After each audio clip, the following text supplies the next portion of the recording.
nyaritakeun ti Kangjeng Nabi bahwa poe anu terpilih teh aya opat lain sambarangan poe nu opat. Nomor kahiji yaumul Jumat. Poe Jumat teh lain sambarangan. Lantaran dina poe Jumat teh fiha sa'atun la yuwafiquha 'abdun muslimun yas'alullaha ta'ala syai'an min amri dunya wal akhirah illa atahu iyyahu. Gusti Allah di jero poe Jumat teh aya hiji jam, aya hiji waktu anu teu pati ngakuran manusia seorang muslim di jero eta waktu kemudian menta baik urusan dunia maupun urusan akhirat langsung bakal dibere ku Gusti Allah. Poe Jumat tinggal jamna jam sabaraha teu dibejakeun ku Kangjeng Nabi. Apakah tas subuh, apa jam genep, apa jam 7, apa 8, 9, 10, apakah jam 12, apakah mantes Jumat atau asar, teu dibejakeun ku Kangjeng Nabi. Maksud teu dibejakeun abeh full sapoe Jumat teh ulah ka mana. Ulah ka mana coba lamun dijelaskeun. Oh, ieu teh waktuna teh jam 12 atau jam 12 kabehan. Ngintip jam 12. Atawa jam hiji ngintip jam henteu. Pokona mah sapoe Jumat bae. Ulah aya nu sempet-sempet ka pasar. Ulah aya nu sempet ka kantor. Bangkrut negara. Ulah aya nu sempet bae ka mana ka sawah pa Jumat mah. Geus bae aja kelantas bae-bae urang. 10 tasbihna 9 jual hiji. Atuh siapa jualan keneh bae. Nah, ieu poe Jumat lain lalagaan. Sebutna ge Sayyidul Ayyam. Rajana poe Jumat. Mentak diprediksi mungkin bae waktu ijabahna teh sabada azan Jumat. Sabada azan. Tah, sabada azan di dinya waktu ijabah. Cek sakaol sabada salat sunah. Begitu azan langsung salat tas setelah salat sunah. Cek sakaol mah memeh imam naik ka mimbar di dinya gegeraan mentak. Begitu imam keur naik, ya Allah minta dunia Gusti, mobil.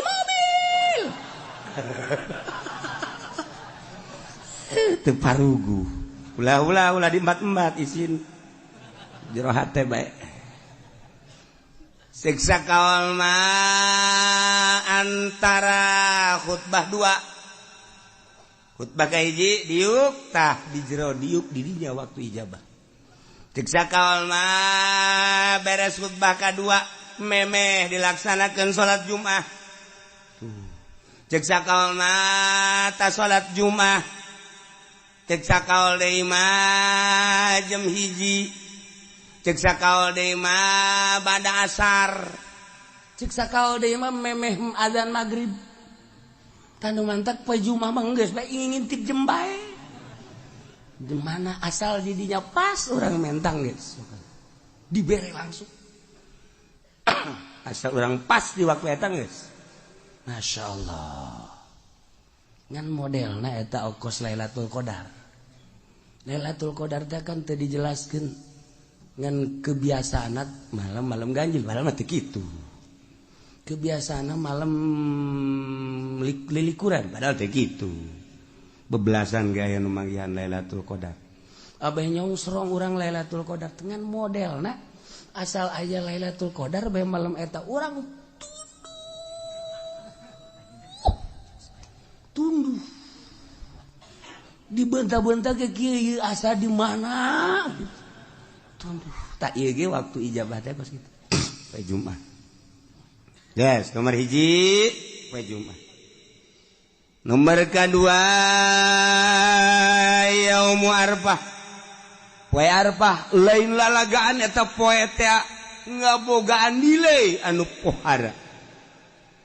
Lantaran di mana terjadi poe Arfah yubahillahu taala malaikatahu, Allah ngabanggakeun diri terhadap malaikat.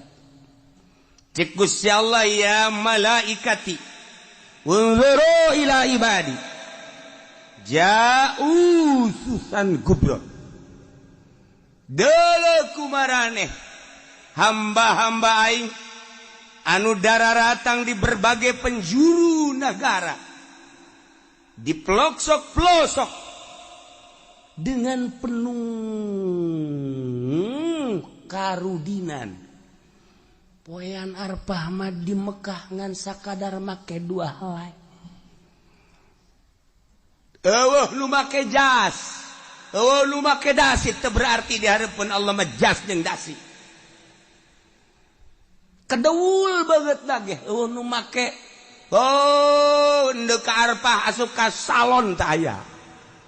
Eueuh, tah dek apel ka salon mah. Ka Allah mah ruwag-ruwig tur kedeul. Boro-boro ngurusan awak, bugu baju ge teu dipake ngan saukur dua helai. Cek Gusti Allah, hei malaikat pandang ku anjeun. Qad anfaqul amwal, nyana daratang ka Arfah, aya nu ngajual sawah, aya anu ngajual mobil, aya anu ngajual buruan imah, aya anu ngajual kebo, berikut jeung anak kotok-kotok. Tuh menghormati ka aing kabeh ge hayang.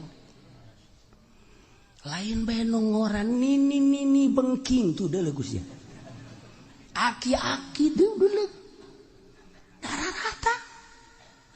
Hayang nyaos ya malaikat tuh. Nini itu mah tuh embe dijual, kotok dijual. Buruan imah dijual jeung anak-anak kotokna.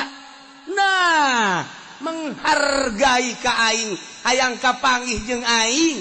Ternyata horenganan di negara nama pamarentah eta teh horeng ngaleglegan duit nyana mah ngajual anak kotok, tapi negara mah geus sakean juta asal tanda tangan haji meunang.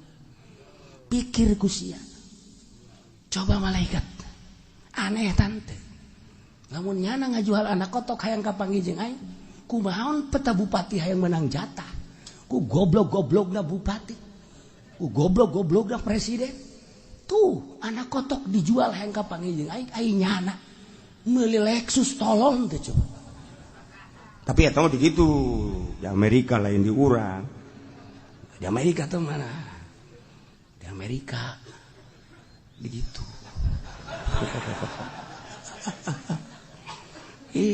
Sedih urang.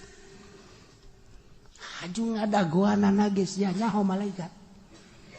Aya anu 5 tahun. Beyana cenah di Indonesia mah 27 tahun. Kabur malodar. Hayang kapanggih jeung aing tuh. Taha. Saksian ku aranjeun kabeh geurage. Hajuat Abul Abdan. Isyhadu inni ghafartu lahu. Tidak terkecuali nu aya di Arfah ku aing dihampura kabeh dosana. Untung jasa jelema nu di Arfah. Untung jasa jelema nu di Arfah. 2 tah poe Arfah. Hiji poe Jumat, 2 poe Arfah. Geus urang ge atuh poe Arfah geus ulah make ihram bae. Sanajan di dieu ge.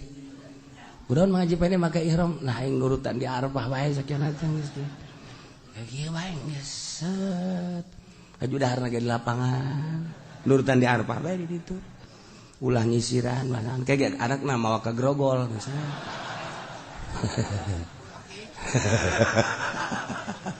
Bapak menjadi berubah sekarang. Iya. Nomor katilu yaumun nahri. Poean lebaran haji. Qarrabal abdu kurbanahu.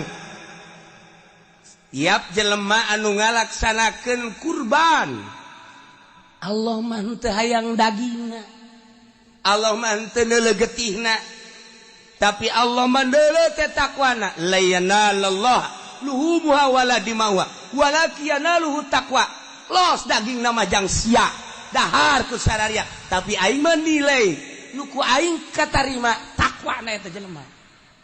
Fa awwalu qatratin qatarat minal qurban takunu kafaratan likulli dzambin amilahul abdu. Setiap tetesan getih nu nyek celekatan nu dipencit ku hiji jelema maksudna korban eta teh ngajadikeun pangampura dosa. Setiap tetes trak trak trak trak mangkaning sabaraha gelaseu getihna. Ieu getih sacek-celek bae suara ya. Ieu lah poe lebaran. Mulia jasa. Teu bisa urang kuari mah mencit korban kuari teu bisa. Di luar bulan haji urang mencit korban teu bisa. Eta mah ngan sakadar poe eta we poe lebaran jeung tasrek 3 poe. Lamun jelema boga duit kemudian henteu mencit korban, rugi jasa. Rugi jasa. Lantaran keur ditongton ku malaikat. Kararieu be malaikat, coba tuh si haji itu, tuh si haji itu. Boga sebenarnya namanya duit. Pan bangunan nyokotan daging bae. Ulah neuleukeun tunjuk aing atuh. Biasa bae.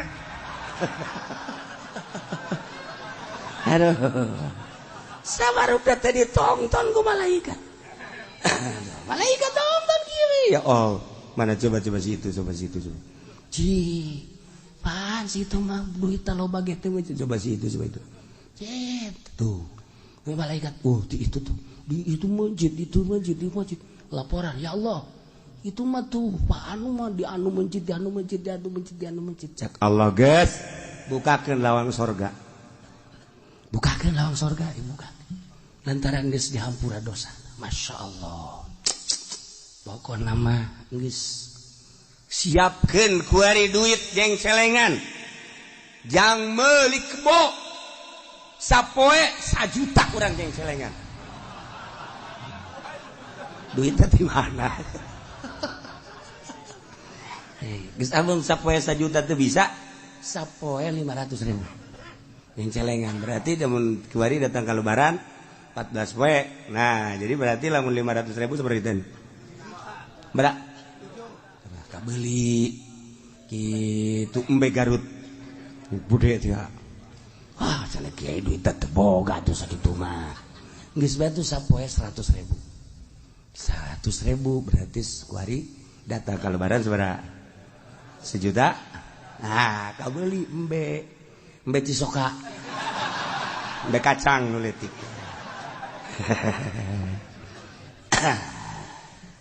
Geus kuari mah lamun jadi tukang ojek, ngojek kuari sapoe-sapoena. Tah duit gojekna sing meunang 1 juta ceng celengankeun. Cek tukang ojek di mana horeng kiai. Boro-boro meunang 1 juta. Kadang-kadang babaturan mah nuhunnya. Sial da babaturan. Emang ge ai babaturan mah numpang. Nuhunnya kurang heuheuh eta tukang ojek teh atuh biasa we, tapi lamun aya jahe mah cet deuk mayar ge enggak usah, ikhlas saya mah udah jadi langganan aja dah, saya mah ridho sial tuh tukang ojek. Masya Allah geus mah deui teu puguh karuh. Eueuh logak naon direm. Hut. Karasa yang nyenud ka dieu. Atuh kang ojek teu bareres. 2, 3, 4 Yaumul Fitri. Poe lebaran fitri. Eta teh lain sembarangan poe. Lantaran diawali ku puasa. Setelah selesai puasa sebulan, nyana seakan-akan dek nyokot gaji, berangkat timah masing-masing ke masjid untuk mengambil gaji. Cek Gusti Allah, syahidukum ini qad ghafartulah kaing dihampura opat hiji poe Jumat ngeunggus kolot mah geus bae geus poe Jumat ulah ka mana geus kolot bang geus bae poe Jumat ulah ka mana ulah ka masjid-masjid di imah bae teu beres teh kolot poe Jumat yaum arba'ah lebaran haji jeung lebaran piti poe nu opat eta mah lain sambarang. Nah eta teh Sidina Umar teh di mana eta menangna pertimbangan cek Sidina Umar salat zuhur 4 rakaat ketika dijadikeun Jumat jadi 2 nu 2 deui adalah khutbah teh adalah bagian daripada salat nu 2 rakaat mentek teu benang sambarangan khutbah eta mah ulah ngaco-ngaco sebab salat keneh hiji kudu boga wudu 2 teu meunang ka kitu buka aurat nomor katilu teu meunang ka pasil teu meunang ka pasil lantaran salat keneh mata ulah acak-acakan mah khutbah sagala nyaritakeun kabeh khutbah nyaritakeun Agustus khutbah jarang nyari teu beres eta mah khutbah salat nu 2 rakaat teh jadi khutbah mentak geus teu bagusna teh kudu ditarjamah nya teh salat pengertianana salat geus lamun deuk ditarjamah meunang cek fikih narjamahkeun nu dibaca lain ader-aderan ieu kuarikan ader-aderan tungtung nama urang jadi hebat henteu ngadengikeun khutbah sugan tambah takwa aja henteu nah karena itu tah geus bandingan bahasa Arab daripada besi ngarusak meundang diterjemahkeun narjamahkeun babacaan nu dibaca ai nu dibaca dengan sabaris ai ngacona boh mun teu di trek ku masyarakat trek terus bae terus eta bangke turun khutbah maning dirantai khutib kos kitu asupkeun ka sumur nah eta jadi pengertian ada lain khutbah ceramah gaganti salat 2 rakaat mutatadina zuhur 4 jadi 2 deui jadi khutbah geus khutbahna teu meunang ngaco aya aturanna geus khutbahna ge kudu aya hamdalah kudu aya sholawat kudu aya Quran kudu aya wasiat kudu aya doa Allahumma ighfir lil mu'minina wal mu'minat doa eta teu sah salat kabeh dak perhatikeun aya aturanana ieu mah lain sa khutbah-khutbahna teu diuk teu sah sebab diangkat sarakaat geus dipisah 2 khutbah teh sarua jeung 2 rakaat diuk heula diuk karak nangtung deui mun neretet bae jana diukan heuy Aisyah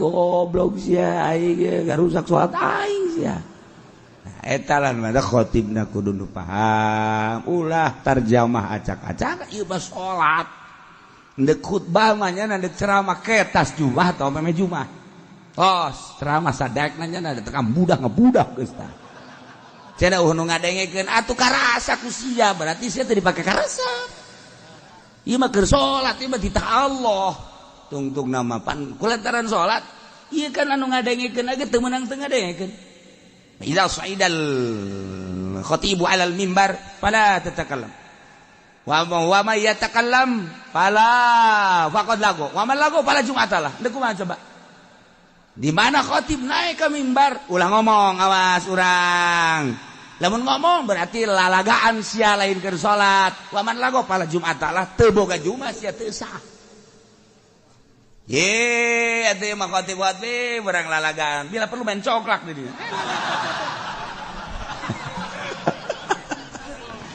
ye atuh khotib da kudu dula-dula pan ieu kos ge oh berarti robah khutbahna atuh geus babarodo masyarakatna atuh khotibna kudu pinter oh ngarusak aing khotib khutbah aing ulah dipaksakeun berarti barodo geus atuh bere penerangan atuh ku khotib bere penerangan ulah datang ka ngarusak salat teh ieu salat Jumat teh rusak atuh kabeh di karubah ge acak-acakan tah ieu sakalian nyaritakeun Sidina Umar ieu bulan ieu nu mantap 40 gaganti ta'zir. Nah ieu ge khutbah gaganti salat. Nu 2 rakaat jadi khutbah. Hendak teu bisa teu meunang teu boga wudu hati-hati. Jeung teu meunang lalagaan. Urang bae urang nu ngadengekeunna teu meunang nundutan. Nya salat nundutan. Imam geus adzan Allahu akbar Allahu akbar Allahu akbar Allahu asyhadu an la ilaha illallah geus bare nangtungnya masih khusyuk jasa. Aju nu digigireun ngantep deui. Harupa imam geus mulai Allahu akbar bismillahirrahmanirrahim nya kakara kudang. Ya deuk nangtung isin. Deuk diuk bae pan ada salat. Kumaha aingnya cek kira. Saya sih hade ya urang bae urang heula mimitian sing rapih teangan masjid nu rapih sebab ieu mah Jumat salat ieu mah lain lalagaan bisi aya khatib anu ngaco urang henteu bisa negor khatib pindah salat Jumat na pindah ye urang di dunia moal kebel dibawa acak-acakan ku khatib bloon ieu teu nyahuan bawa eta salat acak-acakan segala jaritakeun ngaler ngidul ngetan kul tarjamah keun dibaca lain haju acak-acakan. Hai tarjamahkeun alhamdulillah hamdan katsiran alhamdulillah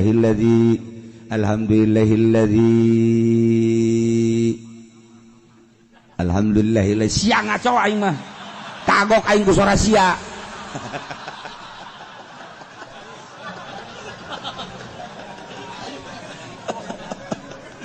Aduh masya Allah. Nah tarjamakeun terus ayat terjemahkeun wasiat terjemahkeun aya ditarjamakeun mah beuna naon narjamakeun usikum iya ya taqwallah kula wasiat ka kaula jeung ka mareh kabeh takwa ka Allah sing hararade teu naon tah beres Jumat imamna main catur pan tadi usikum ayuhan nas tegap ayuhan hai manusia ditatakwa turun khutbah main catur geus bandingan bakeun golok ai sia takwi usikum naon sia hah ayo jeung aing main caturna sia golok tah eta khotib anu bener ulah main tunjuk khotib asal khotib nyandakan wasiat malulu ayuhanas ittaqullah waf'alu khairal la'allakum pohara tepoar urang gadinya da ka khotib Assalamualaikum salam jangan nonton TV aing teh senang khotib kos kitu. Ya Allah ya Rabbi ieu kan salat masalahna ai ceramah mah kipudoli acak-acakan los utawa lain salat tamanya nama sapira bisnis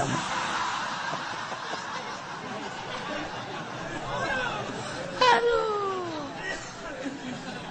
keur ieu kudu bageus tepati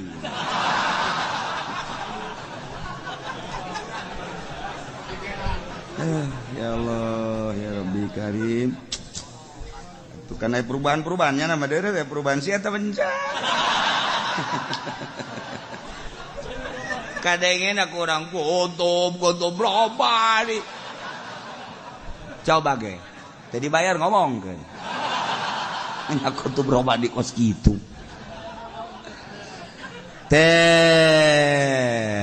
iya khutbah berarti ganti soal sing hade geus hati-hati degekeun kurang perhatikan lengan orang temenang uca aco kadia itu nunjuk doangnya nunjuk jadi masalah masa ke salat nunjuk wa man lagha fala jum'atalah lalagaan berarti tunjuk ngomong ngobrol fala jum'atalah teu sah Jumatna sia eta cakang jeung Nabi sok dibaca kurang iza saidal khatibu alal minbar fala tatakallam wa may yatakallam faqad lagha wa man lagha fala jum'atalah orang beungeut siang teu Jumat.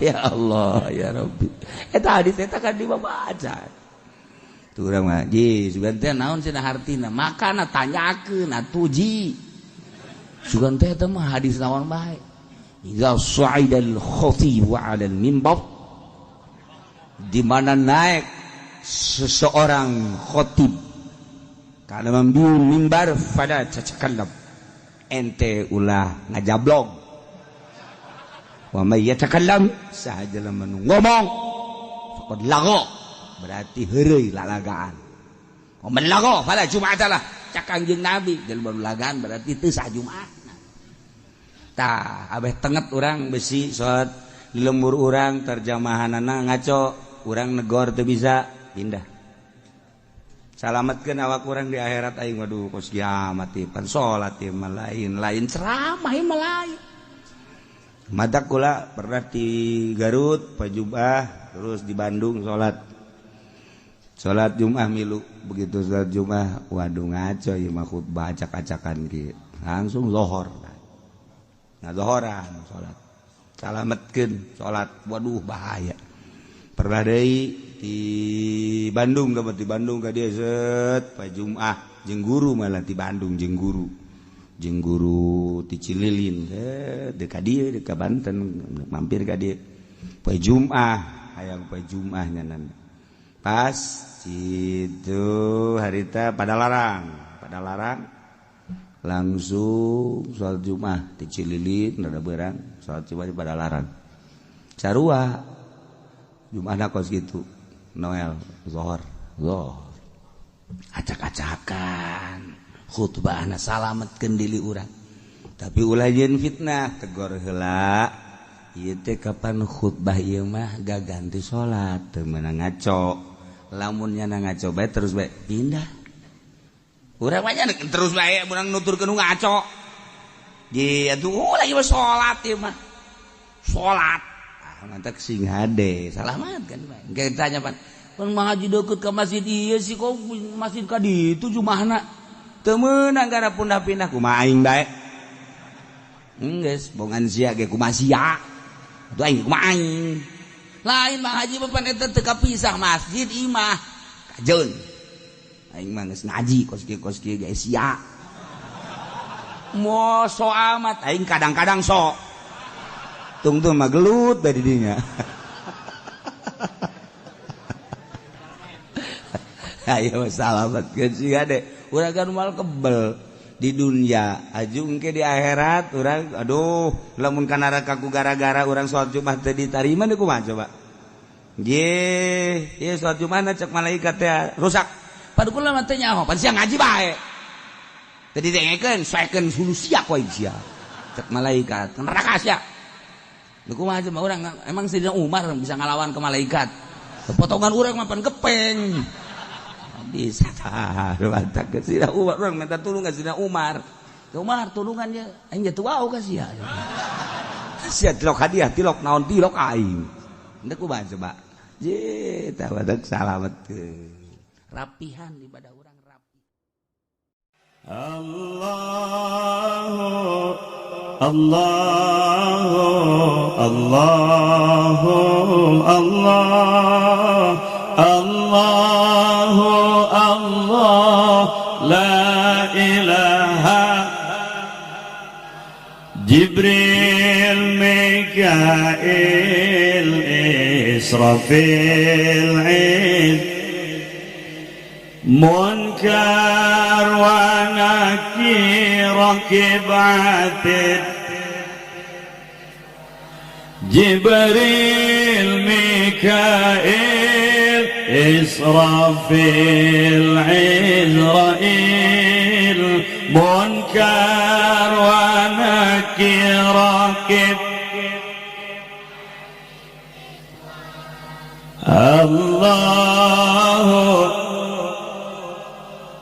Allahu Allah Allahu Allah la ilaha kahiji Nabi Adam kadua Nabi Idris katilu Nabi Nuh kaopat Nabi Hud